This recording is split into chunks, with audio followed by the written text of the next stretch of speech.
इस बच्चे का नेवी में सिलेक्शन हो गया। अब देखो, अभी उम्र देख रहे बच्चे का, अभी आराम से अपनी जिंदगी जिएगा। और तुम लोगों से बार बार यही चीज तो कहता हूं कि नौकरी पाना, नौकरी लेना जिंदगी नहीं है, जिंदगी का हिस्सा है। और बस यही चीज है, आप इससे बड़ी खुशी माँ बाप के लिए कुछ नहीं हो सकते। अगर आप इतने कम उम्र में आके और नौकरी ले लो और आराम से जाओ पापा के पास, पापा मेरी नौकरी लग गई, पापा की उम्र तो ऐसे 5-10 साल बढ़ जाती है। और इसीलिए चाहता हूं कि आप लोग इतना मेहनत कर दो, इतना, मैं ज्यादा समय की बात नहीं करती। बच्चा मेरे से ऑफलाइन ही पढ़ा, ऑफलाइन थे ना, एनडीए में जब चलता था, जो पिछला जो बैच था उसमें एनडीए पढ़ता था।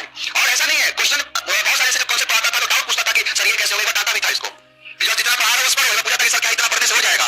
मैंने कहा कि पहले पढ़ तो लो, उसके बाद देखते हैं होगा कि नहीं, तो बात की बात है। और उसके बाद आज कहने की बात क्या है, कहा था कि सर ठीक है देखेंगे फिर, और देखना क्या, मुझे खुदा के दिखा दिया। तो बस यही चीज है। देखो, नौकरी लगना जो कि बहुत जरूरी है आजकल। कोई भी, मैं नहीं कहता कि सबसे जो भी सब कुछ है पैसा ही, बिना पैसे के क्या है, सब कुछ नहीं। जब भी आपको जरूरत पड़ेगी तो वहां पर रखना पड़ेगा, जरूरत पड़ेगी। तो मेन चीज यही है। और ऐसा कुछ नहीं है कि बहुत कुछ आपसे अलग पढ़ लिया, कुछ पान पढ़ लिया, पूछना कि क्या क्या चीज था और कैसे चीजें निकली, क्या रहा, क्या रिस्पॉन्स था, इनको बताओ अपने बारे में। First of all thank you sir, and thank you my friend, and how are you? Are you all having fun? Yes. Then my name is, first of all I want to introduce myself, sorry. Then yeah, my name is Vinit Singh and I am from Arwal district. How many of you are from Arwal? Yeah, also.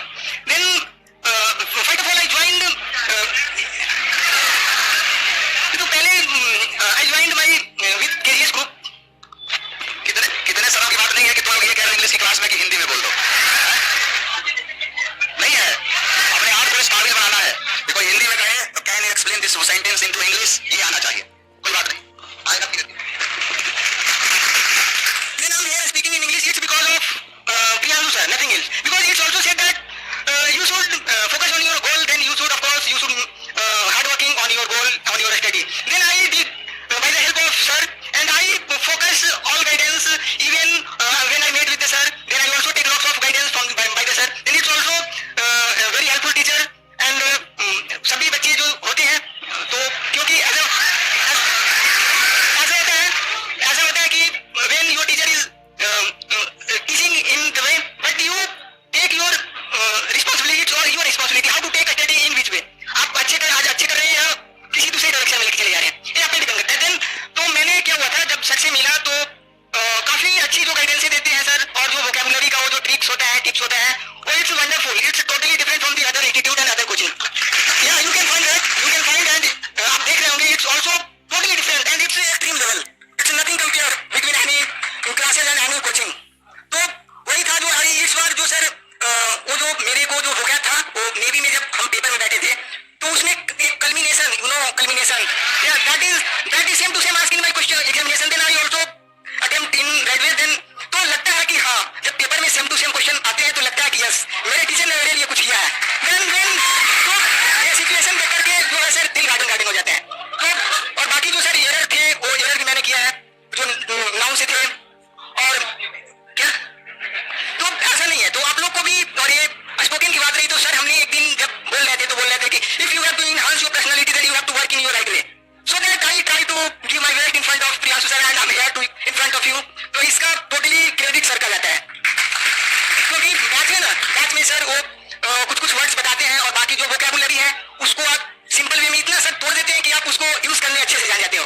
Then I also try to use in front of you and sir. देखो ये आप लोग सोच रहे हो ना कि actually क्या है ना कि ये हैबिट में आ चुका है।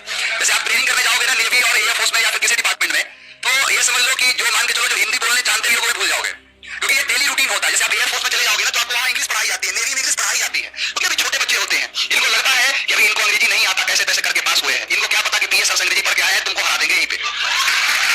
और मेन चीज यही है, मैं आपको कहता हूँ ना कि जैसे पूछते बहुत सारे बच्चे पूछते हैं कि सर क्या मेरे एग्जाम में ये क्वेश्चन एज इट इज आएगा। देखो क्वेश्चन पता है,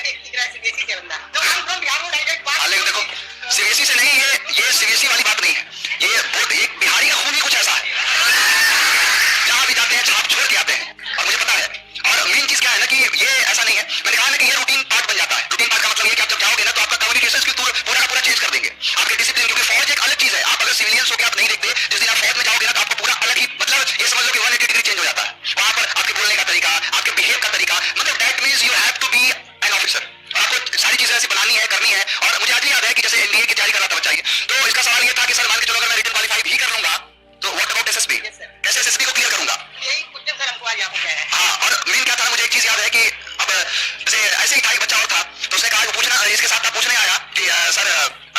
क्वेश्चन जो है जो इस और भी मतलब और भी कोई सोर्सेज है क्या? क्या इतना पढ़ने से आपके मन में सवाल आता है क्या इतना पढ़ने से आ जाएगा? मैंने कहा था कि बस इतना तुम पढ़ लो और इतना पढ़ने मतलब इतना पढ़ने के बाद ना है तो फिर मेरे पास चले आना। उसने कहा था कि ठीक है सर, अगर नहीं हुआ तो फिर आऊंगा आपसे मिलने। और सीधे उसके बाद सीधे एयरफोर्स में एक्स ग्रुप में भर्ती होकर सीधे आया और कहा कि वही चीज थी जो आज मेरे यहाँ लेके आया। और मेन चीज यही है, तो आप लोग पहले जितनी चीजें उस पर कम से कम विश्वास करो, भरोसा करो, अलग जाओ, इसमें से बाहर नहीं है। मैं तो बार बार दिखाता हूँ एग्जाम के क्वेश्चन, चाहे और भी है सारे क्वेश्चन आते हैं, तो बस यही है। बाकी इनका नेवी का सिलेक्शन हुआ है बहुत जल्द, अभी उम्र तो बहुत बची हुई है। और सबसे बड़ी बात पता है क्या, पहले अटेम्प्ट में हुआ था, पहले अटेम्प्ट में। फर्स्ट अटेम्प्ट में निकालना is not a piece of cake, क्योंकि थोड़ा सा अभी नया नया होता लगा सोता, आप खुद नहीं चाहते कि मेरा फर्स्ट अटेम्प्ट में हो, सोचते हो कि कोई बात नहीं होगा, अभी तो शुरू किया हूं, लेकिन जरूरी नहीं है। ज्यादातर तो मैंने ये देखा है कि या तो पहले में निकलेगा, नहीं तो आखिरी में निकलेगा, बीच में निकलता ही नहीं है। तो बस वही चीज है, ईमानदारी से मैथ करो। चलो मिठाई नहीं लाए, कोई बात नहीं, चलो बहुत ब्लेस। आप भी मैथ करो ऐसे ही एक बार, और बढ़िया से अधिकारी बन गया, अगली बार तो मैं एनडीए का ऑफिसर बन गया। चलिए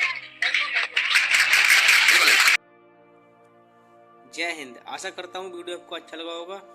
दोस्तों, अगर आपको भी हमारे डियर सम्माननीय प्रियांशु सर से यदि इंग्लिश पढ़नी है बिल्कुल मुफ्त में दोस्तों, मतलब फ्री में बिना पैसे दिए, तो दोस्तों आपको यूट्यूब पे केवल सर्च करना है complete English by Khan sir या दोस्तों प्रियांशु सर। तो दोस्तों वहाँ पर कई सारी PDF आ जाएंगी दोस्तों। उसमें से आपको कौन से PDF खोल ली दोस्तों, उसका फोटो मैं भी इसमें डाल दूंगा, उसको देख लें दोस्तों। 130 क्लासेस से ज़्यादा क्लासें हैं दोस्तों, पूरी दोस्तों कंप्लीट इंग्लिश करवा रखी है सर ने, तो उसको आप देख लें और अपनी इंग्लिश बिल्कुल फ्री में पढ़ लें दोस्तों। प्रियांशु सर की तरीका पूरी यूट्यूब पे कोई इंग्लिश नहीं पढ़ाता है, अगर मैं आपको बताऊं तो। बाकी दोस्तों सर जो बुकैब कराते हैं, EDM फ्रेश कराते हैं, उनको नोट कर लें जैसे हमने नोट किए हैं, और अपनी तैयारी बिल्कुल मुफ्त में कर सकते हैं। बाकी वीडियो कैसा कमेंट करें दोस्तों, आप इंग्लिश जरूर पढ़ लें उनसे, PDF में डाल दूंगा भी। जय हिंद, जय भारत।